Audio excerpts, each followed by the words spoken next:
눈의 아들 여호수아가 시딤에서 두 사람을 정탐꾼으로 보내며 이르되 가서 그 땅과 여리고를 엿보라 하매 그들이 가서 라합이라 하는 기생의 집에 들어가서 거기서 유숙하더니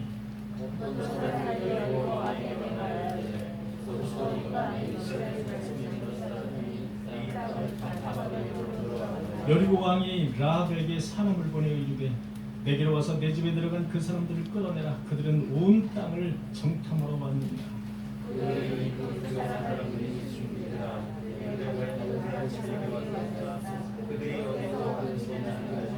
그 사람들이 어두워 성문을 닫을 때쯤 되어 나갔으니 어디로 갔는지 내가 알지 못하나 급히 따라가 그리하면 그들을 따라잡으리라 하였으나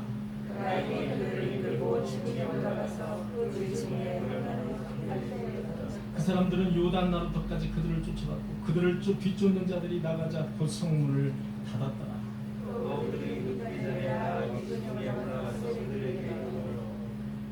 말하되 여호와께서 그 땅을 너희에게 주신 줄을 내가 아노라. 우리가 너희를 심히 두려워하고 이 땅 주민들이 다 너희 앞에서 간담이 농나니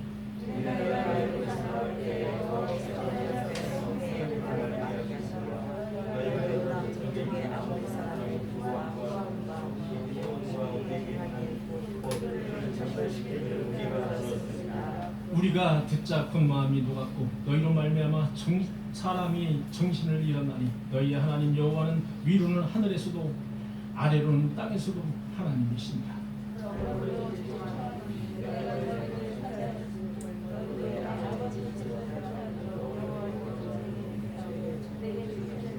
그리고 나의 부모와 나의 남녀 형제와 그들에게 속한 모든 사람들을 살려줘 우리 목숨을 죽음에서 건져내라.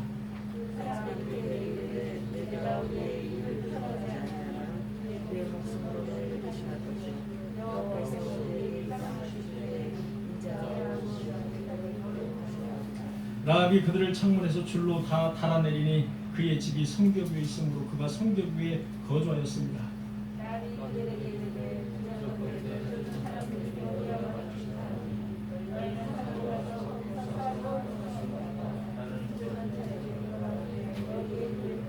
제가 읽겠습니다. 그 사람이 그에게 이르되 내가 우리에게 서약하게 한 이 맹세에 대하여 우리가 허물이 없게 하리니 우리가 이 땅에 들어올 때에 우리를 달아내린 창문에 이 붉은 줄을 매고 내 부모와 형제와 내 아버지의 가족을 다 내 집에 두고 누구든지 내 집 문을 나가서 거리로 가면 그의 피가 그의 머리로 돌아갈 것이 우리는 허물이 없으리라. 그러나 누구든지 너와 함께 집에 있는 자에게 손을 대면 그의 피는 우리의 머리로 돌아오려고 내가 우리의 이 일을 누설하니 내가 우리에게 서약하게 한 맹세에 대하여 우리에게 허물이 없으리라 하니 라합이 이르되 너희의 말대로 할 것이라 하고 그들을 보내어 가게 하고 붉은 줄을 창문에 매니라.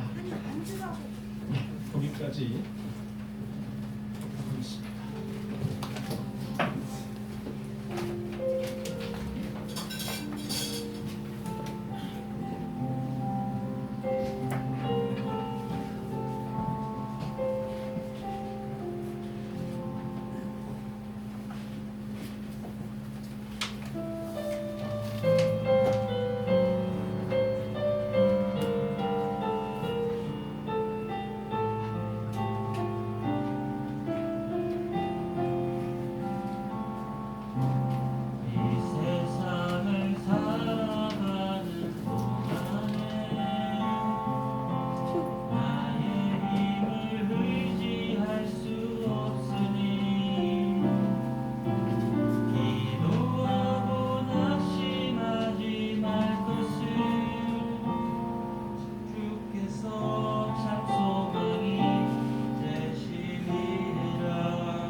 김덕재 집사님이 부르신 그 찬양 속에서 하나님의 그 성품이 나의 인격이 된다는 그런 그 가사가 있잖아요. 아주 귀한 그런 가사죠. 하나님의 성품이, 하나님이 가지고 있는 성품이 나의 인격이 되어달라는 그런 찬양. 가장 은혜스러운 그런 가사입니다. 은혜스럽게 찬양을 잘. 자, 우리는 지금 출애굽을 거쳐서 이제 가나안 땅에 들어가기 바로 직전에 이제 와 있습니다. 여기 보면 람셋을, 애굽이죠? 람셋을 거쳐서 홍해 바다를 건너서 밑에 이제 시내산을 거쳐서 그 다음에 가데스 바냐를 거쳐서 가데스 바냐 주위에서 38년간 광야 생활로 헤매다가 20세 이상의 1세대들이 다 이제 죽습니다. 죽고 다시 가데스 바냐에서 출발해서 쭉 밑으로 내려와서 에시온게벨에서 에돔을 거쳐서 에돔으로 지름길로 가지 못하니까 에돔 밑으로 와서 에시온게벨, 에돔, 그 다음에 모압 쭉 위로 거쳐서 지금 현재 우리가 와 있는 지역이 시딤입니다. 시딤 보이시죠? 네. 여리고 바로 앞에 있는 시딤과 여리고에서 그 바로 옆에가 요단강인데 요단강까지 거리가 걸어서 한 2시간 정도라고 해요. 약 2시간 거리니까 우리가 뭐 아주 가까운 거리라고 볼 수 있죠. 차로 가면 금방 갈 수 있는 거리죠. 그래서 우리는 지금 이 시딤은 아직 그 요단강을 건너지 않은 시점입니다. 요단강을 앞에 두고 있는 그런 시딤이라는 지역에서 라합 사건을 우리가 보고자 합니다. 자, 우리 이스라엘 백성들은 이제 시딤에서 진을 쳤습니다. 시딤에서 진을 치고 이제 모세가 죽고 모세의 뒤를 이은 여호수아가 이스라엘 민족의 지도자가 됐습니다. 여호수아, 여러분 여호수아하면 무엇이 생각이 나십니까? 12 정탐꾼 중에 한 명이 여호수아였었죠. 갈렙과 여호수아, 그죠? 네, 여호수아 있었습니다. 그 여호수아가 모세의 뒤를 잇는 후계자가 되었다는 사실입니다. 그 첫 정복지로 지목한 것이 바로 강력한 요새화된 지역인 바로 여리고를 지목했습니다. 자, 여리고를 이제 여리고성을 무너뜨려야 이제 가나안으로 들어가는 겁니다. 첫 관문이 바로 여리고입니다. 이 여리고를 무너뜨리기 위해서 여호수아는 2명의 정탐꾼을 은밀하게 보냈습니다. 은밀하게. 왜냐? 여러분 민수기 13장에서 14절의 말씀을 보니까 여러분 우리 함께 공유했던 그런 기억이 납니다. 여호수아는 지금부터 38년 전에 12명의 정탐꾼으로 가나안에 들어간 그 사람 중에 한 사람이 바로 여호수아입니다. 그런데 그때 어떻게 됐습니까? 갔다 온 12명의 그 정탐꾼이 갔다 오고 나서 10명이, 무려 10명이 다 부정적 보고를 했습니다. 거기 갔더니 웬 우리보다 뭐 어마어마하게 큰 거인이 있습니다. 곳곳에 가나안 사람들이 우리가 도저히 무너뜨릴 수 없습니다. 우리는 그들에게 뭐라고 그랬죠? 우리는 그들에게 개미? 네, 개미보다 조금 큰 메뚜기. 네, 우리는 그들에게 메뚜기. 도저히 승산이 없습니다. 우리 애굽으로 돌아갑시다.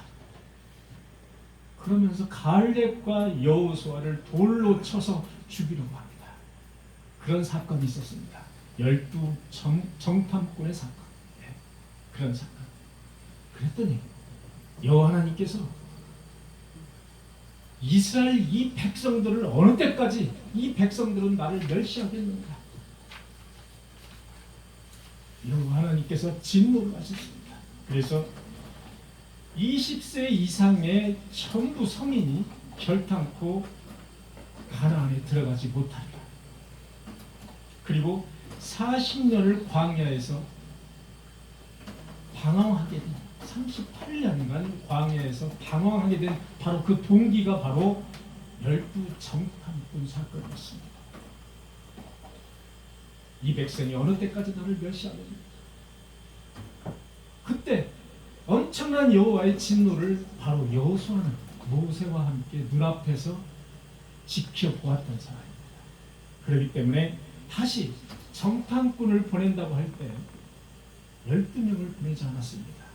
자기가 믿을 만한 2명만 정탐꾼을 보냈습니다. 그것도 은밀하게 소문 내지 않고 12명 정탐꾼을 보낼 때는 각 지파마다 한 명씩을 뽑았습니다. 그래서 온 동네방네 소문이 달았습니다. 그러나 2명만 은밀하게. 왜? 앞서 이런 사건이 있었기 때문에. 여러분, 여리고는 요단강에서 약 2시간, 도보로 2시간 거리입니다. 아주 가까운 거리입니다. 역사상 가장 오래된 그런 지역이 여리고다, 이런 통계가 있습니다. 예루살렘으로 올라가는 저 위에가 바로 예루살렘입니다. 여리고 위에 사해 바다 위쪽에 있는 예루살렘, 남유다의 도시, 그 수도였었죠. 예루살렘으로 올라가는 교통의 아주 요지였습니다. 여리고가 교통의 요지. 그 다음에 오아시스, 이스라엘에서 가장 큰 오아시스가 있었기 때문에 수자원을 확보하는 데 가장 중요한 도시가 바로 여리고다.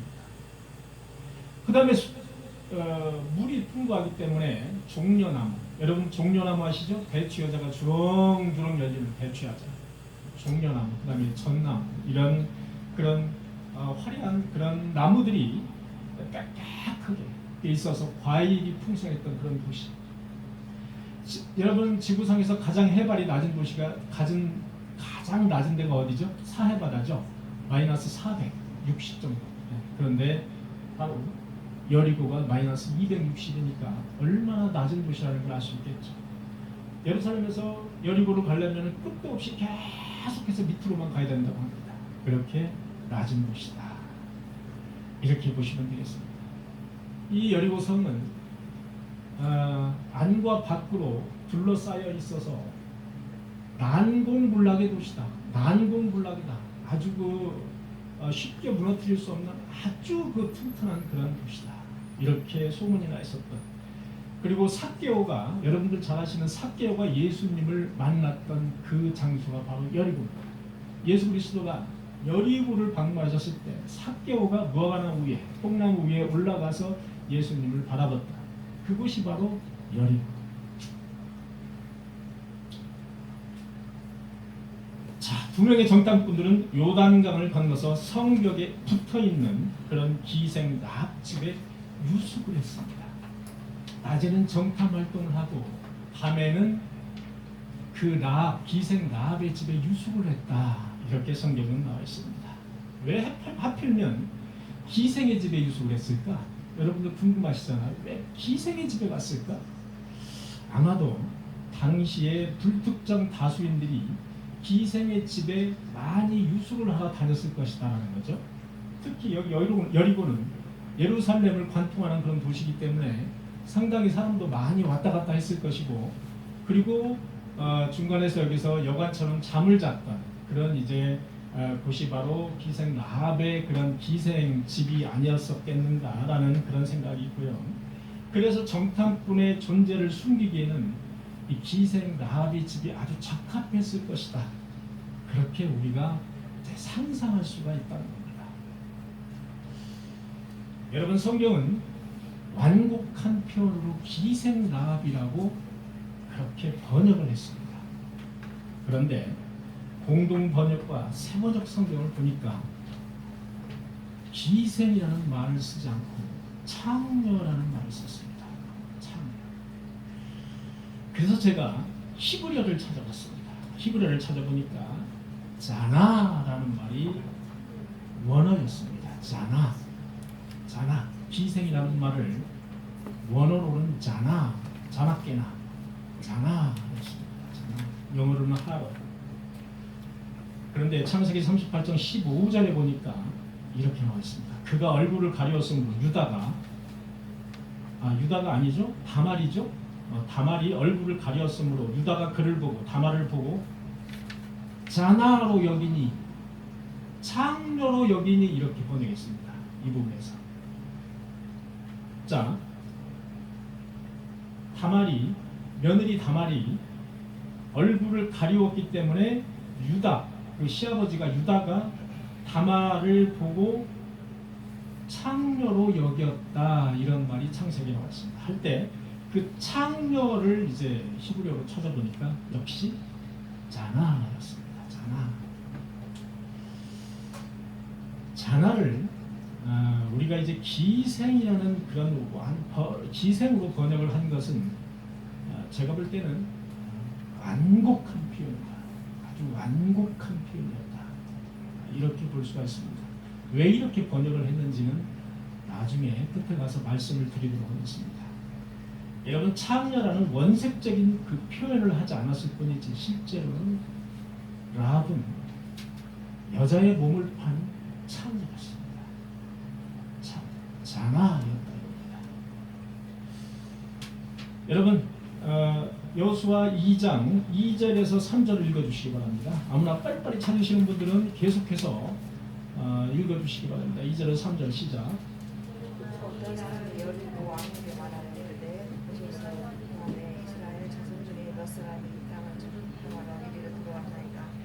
여리고 왕이 라합에게 사람을 보내어 이르되 내게로 와서 내 집에 들어간 그 사람을 끌어내라.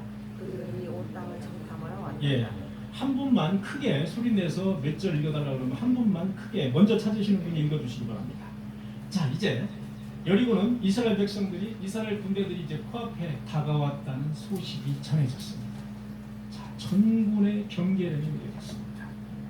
전군이 경계령이 내려졌고 백성들은 긴장감이 하늘을 찌릅니다. 자, 이스라엘 백성들이 이제 코앞에 다가온 겁니다. 이제 우리를 점령하러 오려고 그러는데 이 소식이 이제 완전히 소문이 퍼져 있어요. 얼마나 긴장감이 고조가 되어 있겠습니까? 여리고 백성.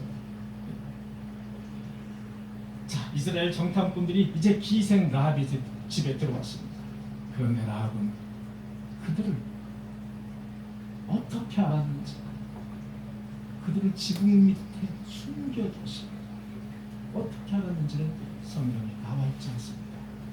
왜 숨겨졌는지도 성경은 나와는 있으나 구체적으로 언급을 하지 않고 있습니다. 여러분, 만약 이 사실이 발각이라고 된다면, 자, 만약 이 사실이 적군을 숨겨줬다 발각된다면 어떻게 되겠습니까? 라합뿐이 아니고 라합에 온 식구들이 다 전멸, 그죠? 전멸, 깨끗이 끝나는 겁니다. 이걸로 봐가지고는 라합이 식구들이 많았다 이겁니다. 라합은 부모가 있었고요. 그 다음에 형제 자매가 있었어요. 성경을 보니까 형제 자매에 딸려 있는 자식들도 있었어요. 그걸로 봐서는 라합은 남편이 있었다는 이야기는 성경에 없습니다. 부모, 형제 자매, 그 자식들까지 있었던 걸로 봐서 라합이 희생 역할을 하면서 그 가족들을 먹여 살리지 않았겠는가라는 생각이 드는 거예요. 라합이 그걸로 봐서는 그렇게 많은 나이가 들지 않았다라고도 추측할 수가 있습니다. 어쨌든 라합은 자기가 가족과 온 식구들을 다 먹여 살리는 그런 입장에 있었다. 이렇게 우리가 예상을 해볼 수가 있습니다. 자, 라합은 하나님의 백성인 이스라엘의 정탐꾼 2명을 숨겨주는데 자기 목숨을 걸었습니다. 라합은 자기의 목숨을 여기에 걸었습니다. 어디에? 하나님의 백성을 숨겨주는데 자기 목숨을 걸었습니다. 그리고 자기 집안의 온 식구들의 목숨까지 다 하나님에게 목숨을 걸었다 이겁니다. 하나님. 여러분, 우리는 신앙생활 하면서 하나님에게 목숨을 건 적이 있나요? 제가 생각을 해봤습니다. 라합이, 여러분, 라합은 이스라엘 백성이 아니에요. 이방 여자예요.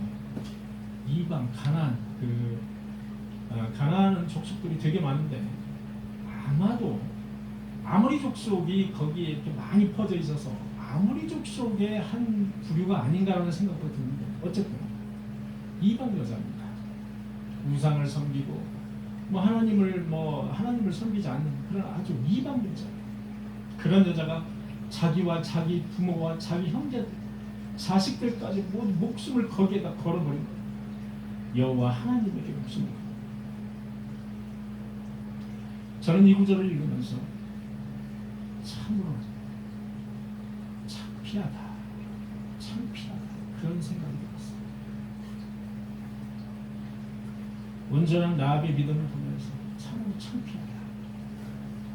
야, 이런 창피한 사람이 무슨 이런 성경 말씀을 전한다고 참 저 자신이 되게 비겁했어요. 여러분, 하나님이 택함을 받은 이스라엘 백성들은 어떤지 한번 보실까요? 여러분, 이스라엘 백성들은 오늘 아침에도 하나님이 주시는 만나를 배불리 먹고 나왔습니다. 오늘 아침에도 하나님이 주시는 만나를 배불리 먹고 나왔다 이겁니다. 그런데 그들은 여전히 하나님을 신뢰하지 못하는 하나님 불감증에 걸려 있었던 사람들. 여러분, 지금 코로나가 창궐하니까 교회 가면 코로나 걸린다는 말이 매스컴이나 이런 데 떠들썩 교회 가지 말라. 교회 가면 코로나 걸린다. 교회가 코로나의 진원지가 되어버렸어요. 그래서 성도들은 아주 좋은 핑계거리가 생겼습니다. 교회를 가지 않아도 되는 그런 아주 기가 막힌 핑계거리가 생겼다. 여러분, 교회를 기피한다는 것은 하나님을 기피한다는 것이죠. 교회 기피 현상이 코로나가 회복되면은 나아지리라고 여러분 보십니까? 저는 그렇게 보지 않습니다. 교회 기피 현상은 성도들을 거르는 걸음막이 될 겁니다. 분명합니다. 지금 코로나는 알짜복식과 그렇지 않은 툭정이를 부르는 하나의 걸음막이 될 것이다. 저는 이렇게 본다. 하나님은 그렇게 사람들을 거르고 또 거르고 걸러내시는 겁니다. 민수기 14장에 보니까 내가 전염병으로 쳐서 멸하고 내게 그들보다 더 크고 강한 나라를 이루게 하리라. 이 말씀은 민수기 14장에 나오는 말씀인데요. 12 정탐꾼이 돌아와서 부정적인 말을 하고 갈렙과 여호수아를 돌로 쳐서 죽이려고 하고 모세를 내팽개치고 다른 지도자를 세워서 애굽으로 돌아가려고 할 때 여호와 하나님께서 이스라엘 백성들에게 이렇게 무시무시한 말씀하셨어요. 내가 전염병으로 너희들을 전멸시키고 내게 그들보다 크고 강한 나라를 이루게 하리라. 어마어마한 말씀을 하셨어요. 그랬더니 모세가 여호와 하나님께 눈물로 간구로 하나님이 만약에 이렇게 하시면 다른 이방 사람들이 이방 나라에서 볼 때 기껏 내가 애굽에서 백성들을 데려다가 기껏 이 광야에서 죽였다고 소문이 날 것이고 그러면 하나님에게도 영원히 되지 않을 텐데 하나님 어쩌고 이렇게 하시고 용서해달라고 모세가 하나님에게 때를 쓰고 용서를 구하는 장면이 바로 민수기 14장에 나옵니다. 여러분, 그런데 라합은 도대체 어떤 소문을 들었길래 그렇게 온전한 자기의 목숨과도 커 하나님에게 목숨과 바꿀 수 있는 그런 온전한 믿음을 가지게 되었을까요? 저는 이것이 되게 궁금했습니다. 여러분, 민수기 여호수아 2장 8절에서 10절까지 누구 한번 빨리 읽어주시기 바랍니다. 8절에서 10절.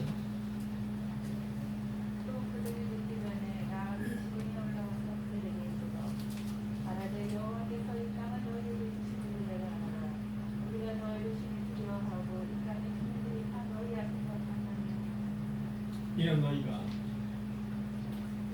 애굽에서 나올 때 여호와께서 너희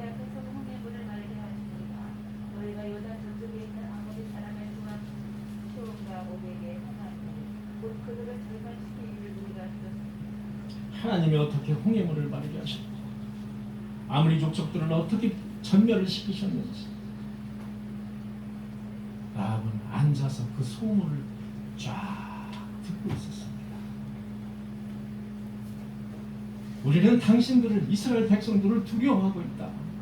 당신들은 여호와 하나님은 하늘과 땅을 다스리시는 그런 하나님이시다. 이렇게 고백하는 모습을 볼 수가 있습니다. 근데 그것은 성경을 읽거나 목사님으로부터 말씀을 전해 듣거나 체험을 하거나 이렇게 해서 생긴 믿음이 아니라 다른 사람으로부터 왔다 갔다 하는 사람들로부터 전해 들은 소문으로 생긴 믿음이었다는 겁니다.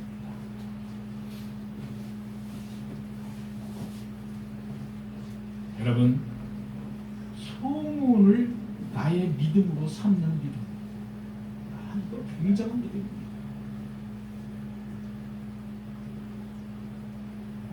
하나님께서는 이스라엘 백성들을 위해서 살아계신 하나님이 행하신 그 기적에 관한 소식, 그것으로 그녀의 마음에 강하게 충격을 주셨습니다. 하나님의 능력, 기적과 이적, 그 소문을 들음으로 인해서 하나님은 그녀에게 강한 충격을 주셨어요. 그래서 그 속에서 온전한 믿음이 싹트도록 하나님께서는 은혜를 주십니다. 이방인이 그렇게 쉽게 다른 나라에 이스라엘 백성들이 믿는 그 신을 그렇게 하나님을 믿을 방법이 없는 겁니다. 하나님께서는 라합을 그곳에 준비해 주셔서 그런 소문을 듣게 하시고 그 소문으로 하여금 온전한 믿음을 싹트게 하시고 얼마나 놀라운 은혜입니까? 여러분, 믿음은 들음에서 나며 들음은 그리스도의 말씀으로 말미암으니라. 라합이 들은 것은 하나님의 능력 행사에 대해서 들었다는 것입니다. 하나님의 능력이 함께하는 이스라엘 군사들에게 그 누구도 대적할 수 없다는 사실, 이런 사실을 들은 겁니다. 소문. 그리고 그들은 지금 간담이 다 녹아내리고 있습니다. 겁에 질려서 이스라엘 백성들을 무서워하고 있다는 사실을 지금 성경은 전하고 있습니다. 누구 때문에? 하나님이 함께 하시기 때문에. 그런데 하나님이 행하신 능력을 소문으로 듣는다고 모두 그런 믿음이 우리에게 생길까요? 소문을 그렇게 듣는다고 해서 모두 다 그런 믿음이 생기냐 말입니다. 그렇지 않습니다. 거기에는 하나님이 주신 놀라운 은혜와 섭리가 있어야 가능한 것입니다. 저와 여러분에게도 성경을 볼 때마다 그리고 말씀을 들을 때마다 그런 라합과 같은 온전한 믿음이 싹 트시는 저와 여러분들이 되시길 간절히 소망합니다. 그 믿음은 하나님께서 라합에게 주신 귀중한 하나님의 은혜요, 하나님의 선물인 것입니다. 오늘 우리가 교회 나와서 예배할 수 있는 이 믿음은 마치 우리가 자유의지를 가지고 있어서 우리가 내 마음이 동해서 내가 의지를 가지고 나온 것 같지만 사실은 하나님이 주신 귀한 놀라운 은혜라는 사실, 바로 하나님이 주신 선물이기에 우리는 오늘 또 교회 나와서 이렇게 예배를 드리고 있다는 사실, 다른 사람과 구별해서 거룩하게 예배를 드리고 있다는 사실 믿으시기를 바랍니다. 여호수아 2장 12절에서 13절의 말씀을 읽어주시기 바랍니다.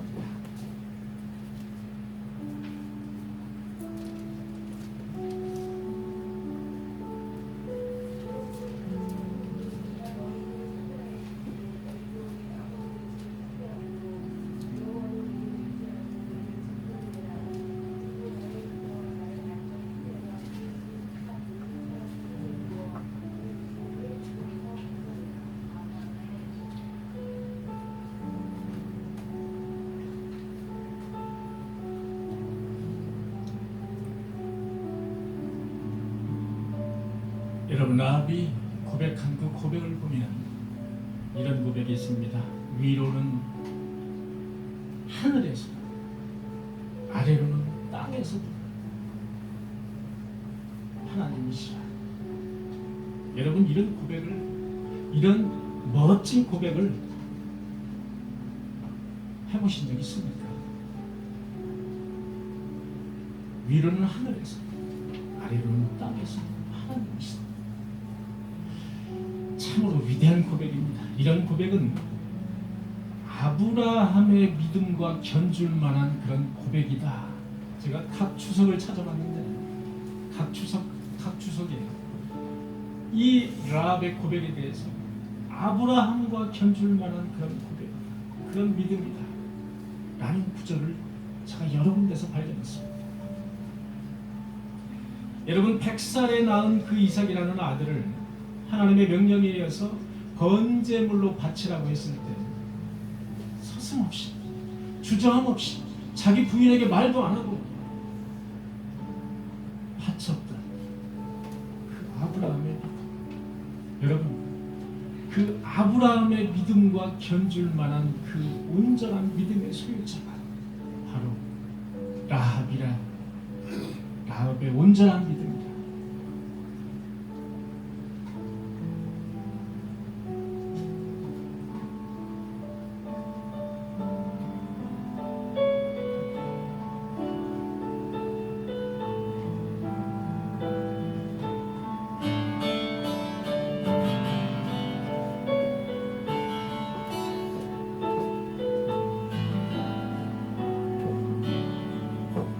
크신 하나님의 사랑 말로 다 효용 못한 저렇게로 거리를 넘어 이 나고 낮은 땅이 죄범하며 구하려 그 아들 목자를 삼으시고 죄 용서하신 하나의 크신 사랑 증량감 못하며 영원히 변치는 성도였지. 괴로운 시절 밤때 괴로운 시절 지나 땀 위에 넘어서 주 믿지 않던 영혼들 큰 소리에 못 믿는 성도들에게 큰 사랑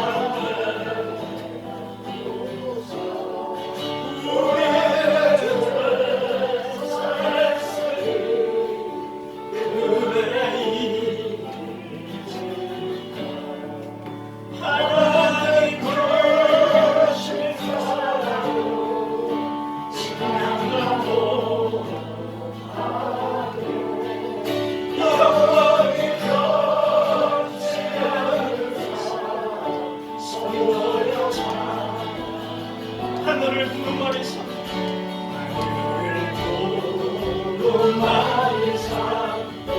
바다를 넘을 사로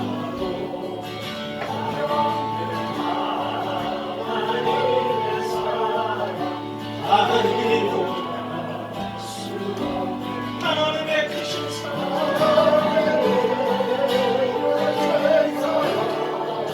그 어찌다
여호수아 2장 12절에서 13절을 보니까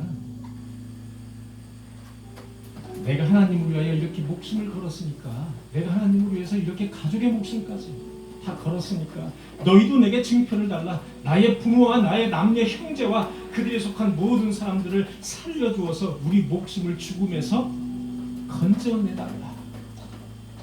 이렇게 요구를 합니다.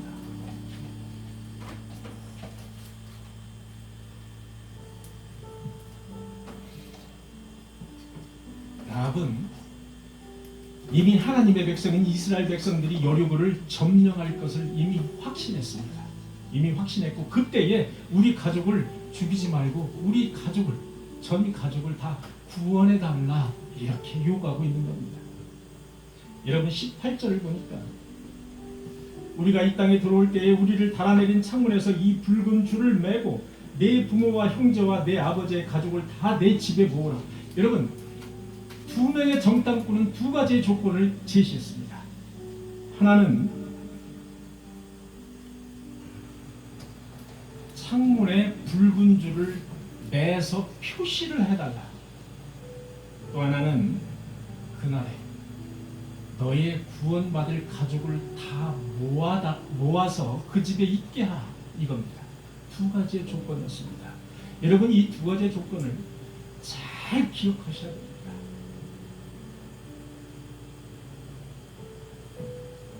21절에 보니까 라합이 이르되 너희의 말대로 할 것이라 하고 그들을 보내어 가게 하고 붉은 줄을 창문에 매니라. 라합은 두 명의 정탐꾼들이 두 가지 조건을 제시하자 주저하지 않았습니다. 곧바로 창문에다가 붉은 줄을 달아 매었습니다.